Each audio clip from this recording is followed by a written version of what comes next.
சுந்தரமூர்த்தி நாயனார் அருளிய ஒரு தேவாரப் பாடலை பார்க்கலாம். இருள் கெட ஒன்சுடர் இரவும் பகலும் தெருள் கெடாத நெஞ்சொடு நினைந்தேன்.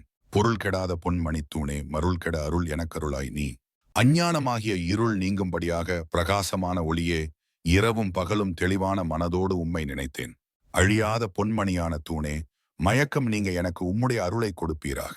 சுந்தரமூர்த்தி நாயனார் திருவொற்றியூரில் தான் அளித்த வாக்குறுதியை மீறியதால் பார்வையை இழந்த பிறகு தனது பார்வையை திரும்பப் பெற வேண்டி பல பாடல்களை பாடினார்.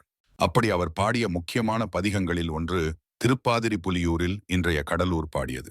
அந்த பதிகத்தில் இருந்து ஒரு முக்கிய பாடலாக இருள் கெட ஒன்சுடர் இரவும் பகலும் தெருள் கெடாத நெஞ்சொடு நினைந்தேன். பொருள் கெடாத பொன்மணி தூணே மருள் கெட அருள் எனக்கருளாய் நீ என்ற பாடலை குறிப்பிடலாம். இந்த வரிகளில் சுந்தரர் அறியாமை என்னும் இருள் நீங்கும்படியாகவும் பிரகாசமான ஒளியான சிவபெருமானை இரவும் பகலும் தெளிந்த மனதுடன் நினைத்ததாகவும் கூறுகிறார்.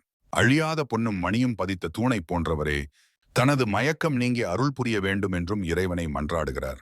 இந்த ஒரு பாடல் சுந்தரரின் விரக்தியையும் மன்னிப்புக்காக இயங்கும் நிலையையும் இறைவனின் மீது அவர் வைத்திருந்த ஆழமான பக்தியையும் வெளிப்படுத்துகிறது. திருப்பாதிரிப்பூலியூர் பதிகம் முழுவதும் இத்தகைய உருக்கமான வேண்டுகோள்களால் நிறைந்து காணப்படுகிறது. இதன் விளைவாகவே அவருக்கு இடது கண் பார்வை திரும்ப கிடைத்தது என்பது குறிப்பிடத்தக்கது. ஓம் நமச்சிவாய, ஓம் நமச்சிவாய, ஓம் நமச்சிவாய.